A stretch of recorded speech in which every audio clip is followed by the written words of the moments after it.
What's going on, everybody? This is Brian Mazik, aka Unique Mazik, the hardest working man in sports and gaming. And I got an NBA 2K video for you.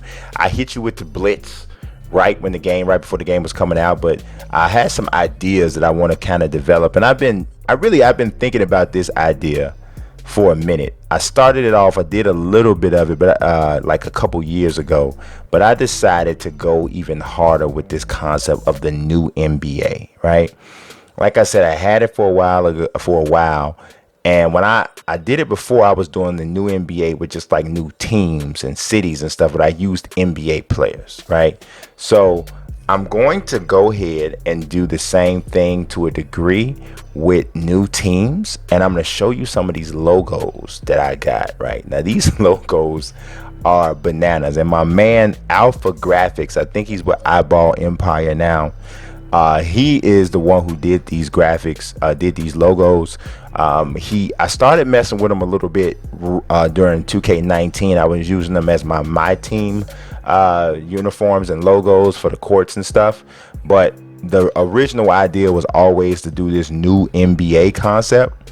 And this year, instead of just doing new teams, what I'm also going to do is I'm going to do an entire new NBA in terms of the new players and everything. Check out that Detroit Rhythm.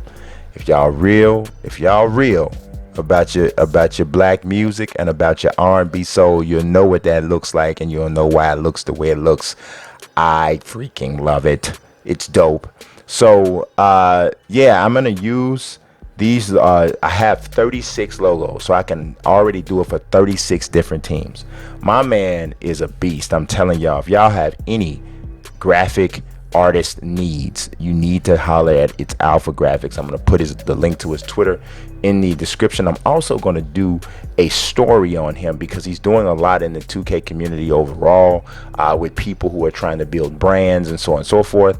So I'm going to do a story on him in Forbes as well, because it's amazing how many like jobs and businesses and spin-off entrepreneurship type of things come from 2K, and he's just another example of that. So let me tell you how I'm going to do the thing with the players, right? So I didn't want to just say, I'll let the computer pick a random guy every time, and usually they don't, when you create a player, they don't let you do anybody that gives them more than like a rating of like a 79 or 80 or something like that. So I wanted, because this is a whole league, I wanted to have some people who were superstars and some of them who were just scrubs or whatever. So I got this random generator app, and you can load it up with as many different possibilities or whatever as possible. Now, I'm not going to go through and have them create the entire ratings and all that, like all of the ratings, because I think that would take like way too long. What I'm going to do is I'm going to use the player DNA feature, and I'm going to put all of the players that are in 2K into this randomizer. So make its first selection, and it'll select a random player from 2K. So we're talking about current players, we're talking about legends, we're talking about everything, right? I'm going to a random player, and I'm going to use that first randomization result to choose like what the base player is going to be in terms of the height, the weight, and that sort of thing. So it might come out, the first thing that comes out, it might say Klay Thompson. All right. So we know the player is going to be Klay Thompson's height, weight, and for the most part, it's going to be a lot like Klay Thompson. But here is where the difference is going to come in. I'm going to randomize the speed, and the speed will be randomized according to the size of the player. So I'm going to break it into, categories. It's going to be like essentially 6'3" and up. 6'3" and shorter, and then 6'4" to 6'8", and then 6'9" and up.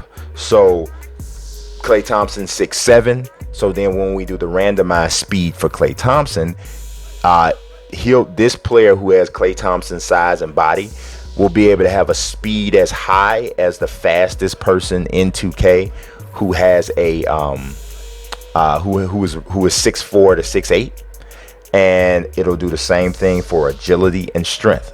So you can get all different kinds of people, and not to mention the player will look different. The player, so he's not going to look like Klay Thompson because we're going to change the head and all that sort of thing. We're just going to keep the attributes. So we'll have the randomized speed and agility and strength. And the reason why I'm cutting it into 3 categories is because I don't want to create a dude that is the size of Manute Bol and the speed of Muggsy Bogues. I think that's kind of crazy. I don't want to necessarily, I mean, I could do that, but I don't want to get that crazy. I want it to be a realistic league that in the event that I share that roster with somebody, it's something that people actually want to play with. People probably don't want to play with like a league full of freaks that don't even and could never exist. So we'll do it for those 3 categories. Now everything else will stay the exact same of what Klay Thompson is. With the also we're going to randomize the leaping, the jumping, and the standing 3-point rating. So the leaping and the jumping and the 3-point rating will not be associated with height at all. They can have whatever rating they want. So you could get a dude that's 7'7" that shoots like Steph Curry, but doesn't necessarily mean, you know, he's only going to be as fast as somebody who is 6'9" and up. And we may create another category for 7'1" or 7'2" and up, so that we can, because 6'9" and 7, you know, anything over 7'2" is pretty different. So I'm sure the speed cap for somebody that's a super giant, like, you know, what we would say it's 7'3" and up, is probably going to be like Kristaps Porzingis or Ralph Sampson, because probably the most athletic guys ever at that height before. So we'll probably add a 4th category there just to keep it from being too strange.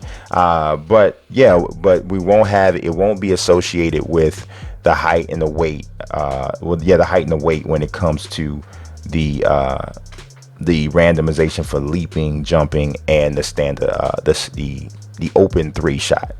So in terms of the contested 3, the same gap that the base player has between their standing 3 and their contested 3, that's what the randomized player will have as well. So you got Klay Thompson. I don't know what his ratings are right now, but say Klay Thompson has a 97 open shot 3 and he has a 94 contested 3. I'm just guessing what he might have. If the randomized 3 rating for the player that's based on him is 87, then his contested 3 will be 84. So we'll kind of keep it that way. So I think with that, we'll see a lot of different just variations of players, and all of these different make-believe players will have their own identity. And I think that will make the idea pretty cool. Like I said, it's something that I've thought about for a while. So I wanted to do a video just to let you guys know that I'm working on that now. I'll probably start showing these teams and courts. That'll be the next thing that I do. Because it is a project, just like the Ultimate Legends project, which I don't think I'm going to do the Ultimate Legends project this year. I think that me and Razor pretty much hit that out of the ballpark this last year, and I don't know that we can do it any better than we already did it. And at some point I expect for 2K to close the gap on that end anyway, especially with Razor in the fold. So I don't think that there's necessarily as big of a need for it now as there used to be. So I'm kind of moving my whole roster concept onto this, the new NBA. I hope y'all like it. It is a derivative of Franchise Fiction, a series I did a long time ago. So if you old school Unique Mizik, if you're old school franchise play, then you already know what I'm talking about. So that's all I got for you guys today. I appreciate you watching. Be on the lookout for the new NBA, that first or the next video that I post along those lines. As usual, God bless and peace.